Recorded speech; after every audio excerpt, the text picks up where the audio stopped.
Selamat datang di Podcast Tri.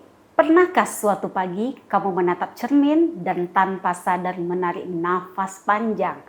Ada sesuatu yang berubah, entah garis sudut mata, warna kulit yang tak lagi secerah dulu, atau rasa lelah yang tampak menempel di wajahmu.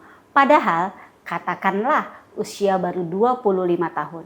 Masih muda, masih berlari mengejar hidup. Tapi mengapa wajah seolah tertinggal di belakang? Fenomena ini bukan hanya cerita individu. Sebuah riset dari Euromonitor Internasional tahun 2024 menunjukkan bahwa lebih dari 60% perempuan di Asia berusia 20 sampai dengan 29 tahun rutin memakai produk anti-aging bahkan sebelum muncul tanda-tanda penuaan yang nyata. Dan di Indonesia, minat terhadap skincare anti-aging meningkat 2 kali lipat dalam 5 tahun terakhir. Pertanyaannya, apakah kita sedang menjaga kesehatan kulit atau justru sedang menua bersama ketakutan kita sendiri? Ini bukan sekedar tentang kerutan atau krim wajah, tapi tentang makna hidup yang modern yang terlalu cepat menua.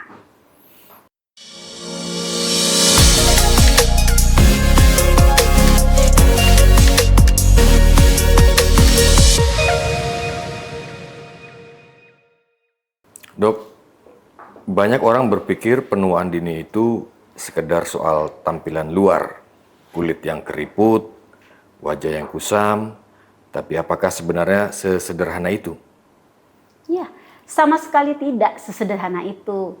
Penuaan dini sejatinya adalah catatan biologis tubuh terhadap cara kita hidup atau lifestyle, bukan sekedar perubahan fisik, melainkan proses biologi yang dipicu oleh ketidakseimbangan antara kerusakan dan perbaikan sel.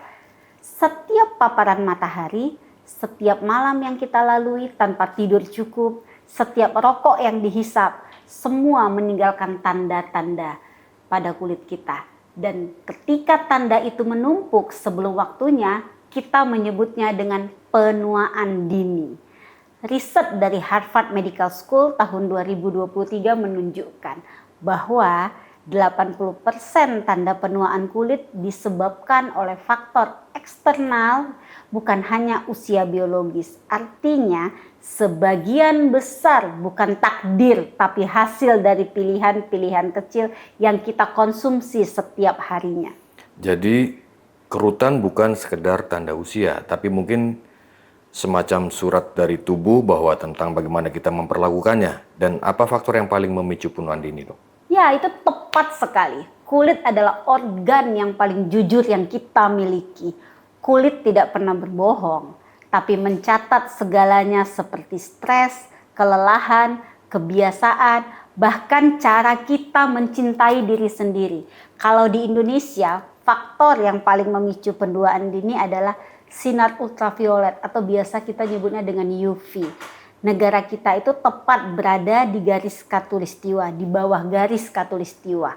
Indeks UV rata-rata di kota besar seperti Jakarta, Surabaya bisa mencapai 11 hingga 12 yang dikategorikan ekstrim oleh World Meteorological Organization atau WMO.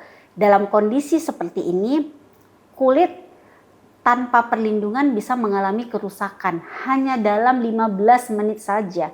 Paparan sinar UV menyebabkan kerusakan kolagen dan yang paling menakutkan DNA sel kulit, sehingga memicu pembentukan radikal bebas yang mempercepat proses penuaan dini. Ini yang sering disebut orang dengan photoaging. Namun sayangnya kesadaran memakai tabir surya di Indonesia masih sangat rendah.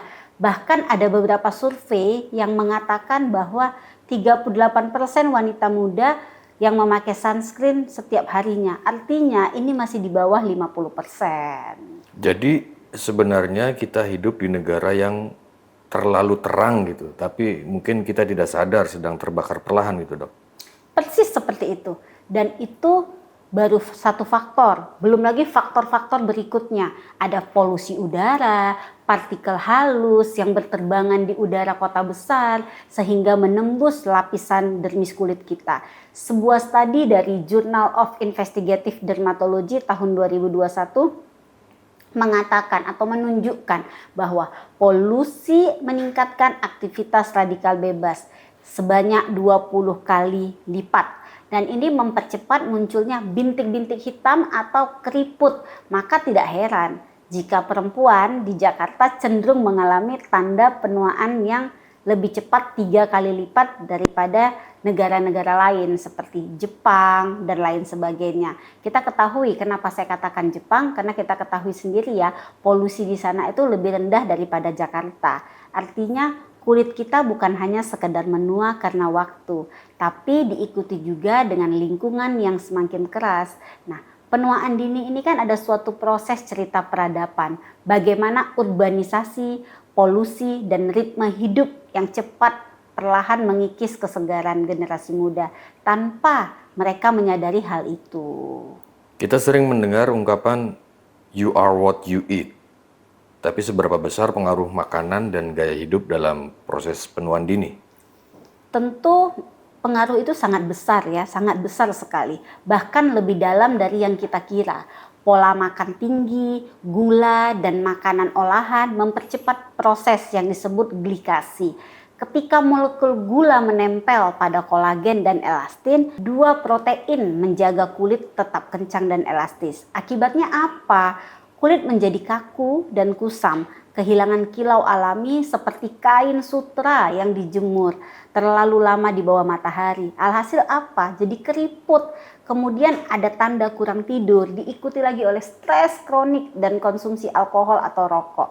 Semua itu meningkatkan kadar hormon kortisol, di mana hormon stres yang mempercepat kerusakan sel.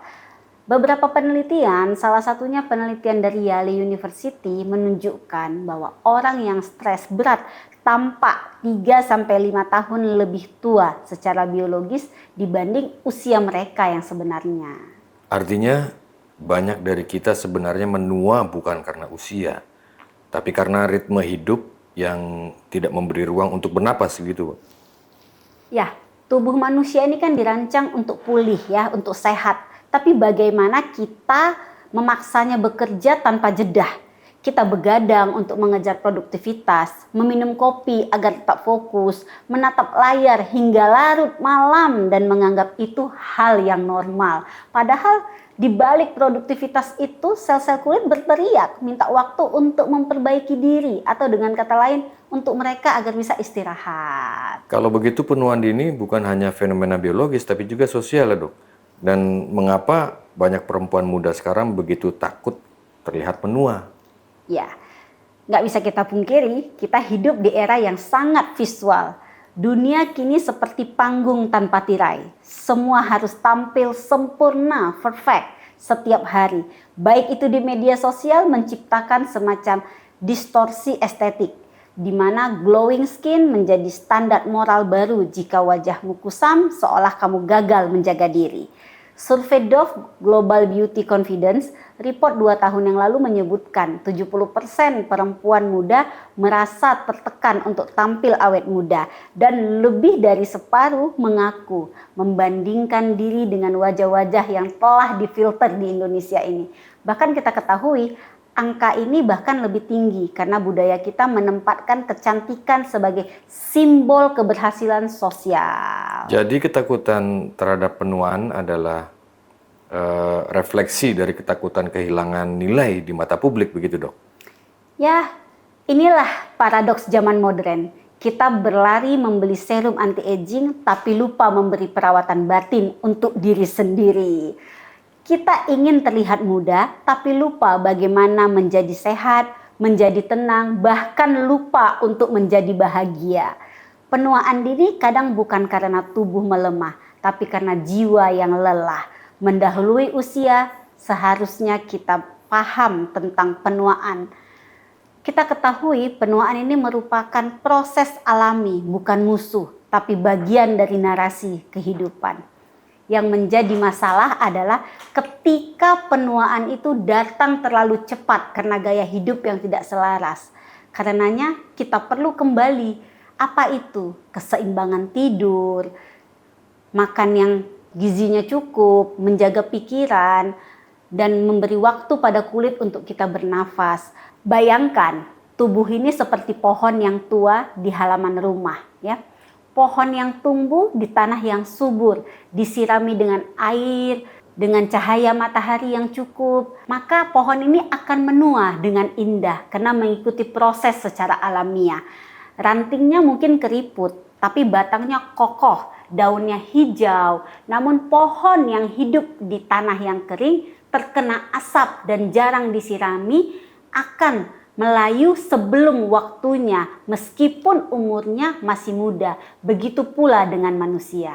Jadi penuaan dini ini bukan kutukan genetik gitu, tapi melainkan refleksi dari pilihan hidup kita ya, Dok? Benar, itu benar sekali ya. Penuaan itu bukan suatu kutukan, itu adalah proses kehidupan secara alamiah. Kita ketahui, menunda penuaan bukan berarti menolak usia, tapi menghormati tubuh yang bekerja siang dan malam menjaga kita tetap hidup. Kenapa? Kita ketahui kesehatan ini bukan hanya kesehatan tubuh, tapi kesehatan kulit ini merupakan suatu seni antara keseimbangan di mana kedisiplinan pada diri sendiri dan sebagai bentuk cinta kasih kita menghormati diri sendiri. Saya teringat pada sebuah pepatah ya, ada tulisan literasi mengatakan bahwa wajah adalah cerminan hati dan kulit adalah buku harian kehidupan. Setiap garis, setiap noda adalah catatan perjalanan. Bukan kesalahan yang harus dihapus, tapi kisah yang harus dimengerti.